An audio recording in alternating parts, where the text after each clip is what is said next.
Hi, for those who may not know you, please introduce yourself and tell us what inspired you to run another term as Orange County District 6 Commissioner. Hey everybody, my name is Mike Scott. I've lived here my whole life, spent the past 22 years working for a number of nonprofits and government agencies, mentoring youth and young adults. What inspired me to run was being a mentor and looking at a lot of opportunities, missed opportunities, I would call them, for families. And so in my 4 years as being commissioner, my biggest focus is making sure that, I allow the access or pathway for bridges. We're all going to go through something at some time, but not everybody's going to have someone to call. In the first 4 years, we've developed several new affordable housing communities, and I want to continue that work. And so for me, it's about helping families like mine who face challenges, who are on public assistance, who work two jobs just to make it through. Looking back on your first term in office, what accomplishments are you most proud of, and how have they made a difference for District 6 residents?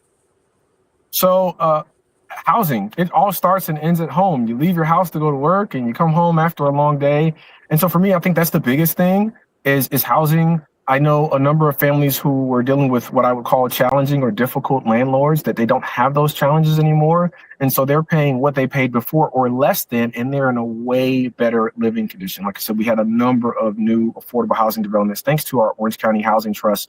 I also serve on the Affordable Housing Task Force. In terms of business development and youth-facing organizations, we have smaller grants to help nonprofits that are just getting started, but not that big yet to get those large grants. And then, of course, we've developed our small business enterprise program to help our local businesses, our small businesses, be able to compete for government contracts and government business. Yeah. District 6 includes diverse communities with unique needs. What do you see as the biggest challenges facing the district today, and how do you plan to address them over the next 4 years? I think the biggest challenges is housing and also transportation, right? People are finding it harder and harder to find a place that they can afford, that they like to live in. And so looking at different housing types, not just apartments, but cottages, tiny homes, small format apartments, small format housing, so that regardless of what you make, there's a pathway to calling a place a home, even if your income doesn't necessarily meet the thresholds to buy a large $400,000 or $500,000 home. And so that's the biggest thing for me. And then just creating more opportunities for businesses and working on our transportation infrastructure. I've traveled a lot of places and buses go 8 minutes, 15 minutes, every 20 minutes. And so here we're a little bit longer than that. And so trying to invest more in transportation with the Sunshine Corridor up and around to the airport and the iDrive area where a lot of folks work, but expanding that to go east and west so that folks can get to work, get there quicker, and not have to worry about spending an hour or 30 minutes a week just in traffic. Yeah. So you already touched on affordable housing, but what specific policies or initiatives would you support to increase housing affordability while preserving existing neighborhoods? So we have our housing affordable trust. And what that is it allows us to use dollars to make sure that projects that otherwise might not get funded or not get approved actually get the funding. And so continuing to invest in our affordable housing trust. Aside from that, looking for different models. Right now, we're exploring the cottage and tiny home concept and what zoning would look like for the next 5-10 years in our Vision 2050 and our Orange Code. But really, I think just, again, people think housing is a house or an apartment or a condo or a townhouse. There's so many more different models, not just in the United States, but across the country, and looking at what those different housing types are and making sure that we have a wide variety so that someone can find something that fits their needs and also fits their income. Yeah. Economic development and small business growth are vital to our local economy. What is your vision for creating jobs and supporting entrepreneurs in District 6? So we know that there have been a number of layoffs. And so my goal in having job fairs is making sure that those who otherwise couldn't get jobs have also an opportunity. And so there are a number of job fairs, but there was a couple of employers that laid off hundreds of people. What I did not know then is that they were a second chance employer. And so at some point, whether we're a young kid, teenager, young adult, we might make a mistake. That one-time mistake shouldn't be a lifetime of challenges because of it. And so making sure that there are opportunities for everyone, whether you have a degree or not, whether you have a criminal record or not. And so we've started to host job fairs. We've had 2 this past year, and really just making sure that those, regardless of their education, regardless of their criminal background, or I say past, that they can get an opportunity and be able to provide for their families just like anyone else. So you already mentioned transportation a little bit, but going back to that, transportation, traffic congestion, and infrastructure remain major issues throughout Orange County. What improvements would you prioritize if reelected? So I think frequency of pickups is the biggest thing. Folks have to wait too long in the Florida summer to get from point A to point B. We have, increased in some corridors the frequency of pickups for our bus stops. But for me, it's a little bit more than that. It's making sure that we have greater frequency so that someone is not getting written up because the bus came late or they missed the bus or they're 2 hours late. And so doing that, but I would love to see a train, not just going north to south like our Sunrail, but also going east to west, because a lot of folks live on the east side. And, the buses don't do real well when it comes to the far east and the far west. And so expanding that infrastructure so that you can get there and get there quicker, whether it's a bus or a train or a combination of the two. Yeah. You've spoken about youth mentorship and community engagement throughout your public service. How would you plan to expand opportunities for young people and strengthen public safety through community partnerships?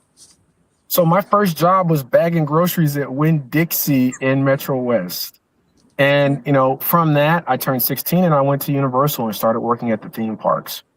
I think for me, it's really making sure that young people have something to do, whether that's on a sports team or at a job, It's something about getting that first paycheck, clocking in on a job, learning, responsibility to get up and go to sleep in time so that you can make it to your job the next day. That helps young people lay them a foundation where they're more responsible, they're more prompt. So when they do get those jobs after college or after trade school, they can say, hey, I started bagging groceries. I started, operating a ride at the theme park. I started waiting tables, just giving the opportunities. And so we've expanded our Level Up Orange program that exposes young people, high school students, to job opportunities, not just with the county, but with other entities, the hospitals, nonprofits, and the like. And I think that when you talk about public safety, in that if a young person is on a team playing sports at school in an extracurricular activity or at a job, they're less likely to get in trouble or fall victim to peer pressure and make poor choices. Absolutely. Orange County recently completed redistricting ahead of the 2026 elections. How do you believe these changes will impact District 6? And how will you ensure every resident continues to have a strong voice in county government? I think these changes will allow for more broader representation. 6 districts to represent almost 300,000 people per district is a lot, right? And so by adding 2 commission districts, it allows the commissioners to be more focused and tailor their approach to the residents, because obviously the concerns that the east of Orange County will have will be different from the west and the core. And so making sure that we have representation that not only is from that community, but understands that community intimately and is able to address their issues in a more timely manner. Many voters want greater transparency and accountability from elected officials. How do you keep residents informed about county decisions, and how can constituents effectively engage with your office? Constituents is a tongue twister. I get it twisted up sometimes myself. Listen, I'm trying to read and look at the camera, so it's no worries. So for me, it's making sure that I'm at these community meetings. I mean, it's great, elected officials will have these town halls and things like that, but residents are already meeting every week, every other month in some cases. And so making sure that I am where they are so that they don't have to change their schedules for me, and that I'm making sure my schedule is tailored to them. And so when they're having their weekly chit chat clubs, like in the Tangelo Center or the Richmond Heights or Pine Hills Community Council meetings or Orla Vista Chamber meetings, that I am at those meetings and that I'm bringing information, I'm asking questions, and I'm taking home the concerns they have back to the board and the other county staff. Finally, what would you like voters to remember about your leadership, and why should they choose to re-elect you as Orange County District 6 Commissioner in 2026? I am going to show up for you. I've showed up consistently, whether it's an email and then I'm at your door trying to get a better understanding of what the concern is, or whether it's returning your phone call or text messages at 10 or 11 o'clock at night. I have consistently made sure that I am available, not my staff, not county staff, but me.